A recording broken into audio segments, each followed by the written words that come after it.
I would say perseverance, because you really have to self-talk yourself through. I mean, there were times where I said, man, I can't do this. I knew that I could. And as long as I thought about or told myself where this eventually is going to go, like it's not always going to be like this. She's not always going to cry all the time. There is going to be a point where she's content, and there is going to be, I knew I was going to get to that point. But when you're experiencing something like that for 1 week, 2 weeks, and I'm at home all day, you don't get a break. And when you're breastfeeding, I'm the only person, it seems like, that could take care of her. And even watching her dad, feeling helpless because he can't feed her. No one can soothe her like the mom can.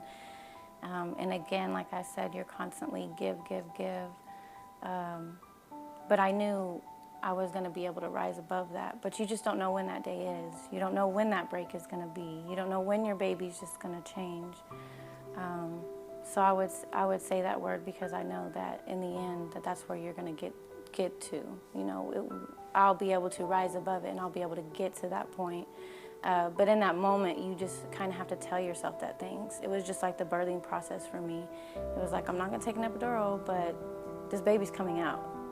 It hurts like hell, but she's coming out, period. There's only two things. She's either going to stay in there, which I'm ready for her to come out, or she's going to come out. And so, you just kind of have to deal with it. And during that moment, I was telling myself, it's almost over, it's almost over. Even though I did know it took about 15 pushes, which is a long time. So even in that moment, I kept telling myself on the third push, it's almost over, but then I had to push again. And then I kept telling myself, it's almost over. And then it was like the sixth push, and she still wasn't out. And so I said, you have to continue to tell yourself the same things over and over again, and just know that, you're going to persevere through it all. My name is Renee Villanueva, and my word is perseverance.